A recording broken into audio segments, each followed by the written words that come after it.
Assalamualaikum warahmatullahi wabarakatuh. Perkenalkan, nama saya Ridho Firdaus dan teman saya yang bernama. Saya Aldi Almadani dari kelompok 5 ingin mempresentasikan materi yang berjudul membaca. Apa itu membaca?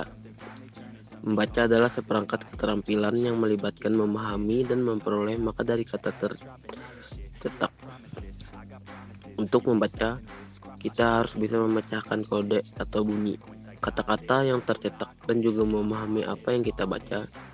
Untuk pelajar bahasa kedua, ada 3 elemen berbeda yang mempengaruhi membaca. Yang pertama, bahasa latar belakang anak. Yang kedua, bahasa linguistik anak dari bahasa target. Yang ketiga, strategi atau teknik yang digunakan anak untuk menangani teks pedagogi dan Boyle 2004. Misalnya, jika seorang anak akan belajar cara memecahkan kode huruf, dia harus memahami apa yang diwakili oleh simbol-simbol tertulis yang berbeda.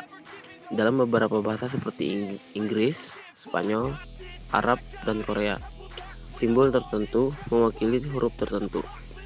Bahasa-bahasa ini dikenal sebagai bahasa alfabet. Selain itu, anak-anak yang mampu membaca dalam bahasa ibu mereka lebih diuntungkan daripada anak-anak yang tidak dapat membaca dalam bahasa ibu mereka karena mereka memahami konsep kunci bahwa simbol tercetak dapat digunakan untuk mempresentasikan kata-kata yang diucapkan. Decoding. Saat kita membaca, kita harus mengenali simbol-simbol yang membentuk atau menyusun kata-kata. Saat membaca memecahkan kode, mereka menguraikan kata-kata individu. Banyak bahasa menggunakan alfabet fonetik. Dalam bahasa-bahasa ini, simbol tertulis mewakili suara atau fonem tertentu. Bahasa Inggris memiliki sekitar 40 suara tetapi hanya menggunakan 26 simbol atau parit 2001. Hal ini dapat menyebabkan masalah bagi penutur bahasa yang memiliki korespondensi suara satu ke satu, seperti bahasa Rusia atau Spanyol. Karena pengecualian untuk korespondensi bunyi atau simbol dalam bahasa Inggris, anak-anak dapat menjadi sangat frustrasi ketika mereka mencoba memecahkan kode kata-kata dalam bahasa Inggris. Comprehension atau pemahaman. Tujuan membaca adalah pemahaman, menurut Anderson tahun 2003. Bagaimana orang menyamakan decoding dengan membaca? Karena pelajar tahu bagaimana mengucapkan kata-kata tertulis dengan benar, tidak berarti dia dapat membaca.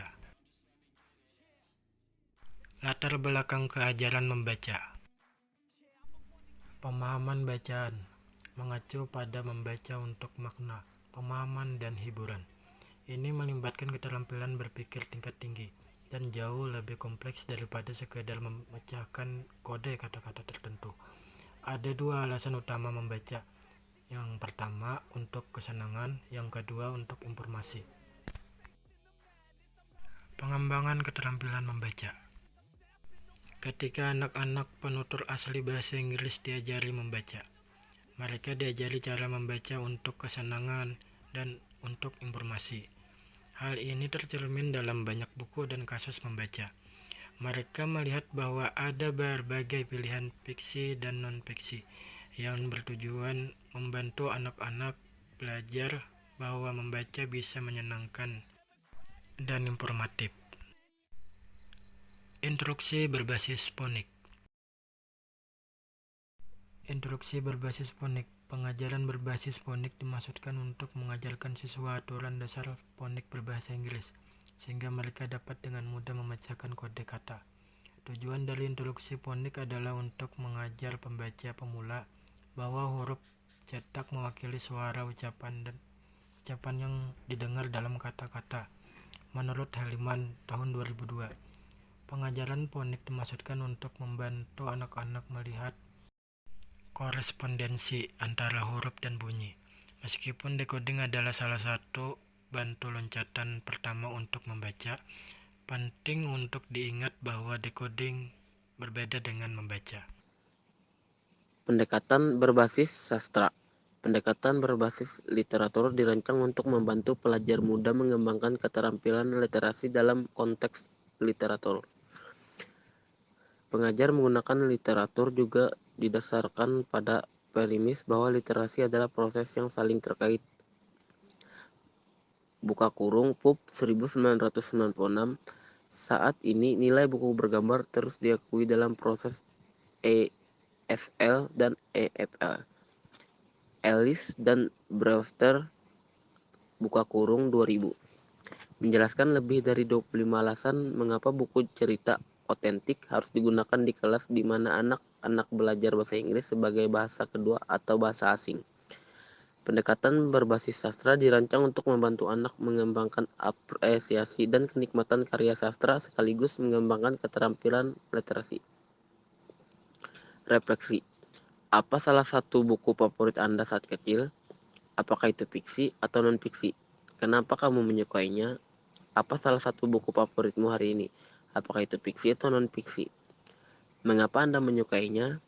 Apakah buku ini memberikan informasi atau hiburan atau kombinasi keduanya?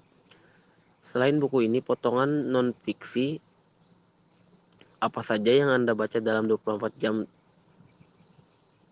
terakhir? Apakah Anda membaca artikel dari koran, majalah, atau situs web?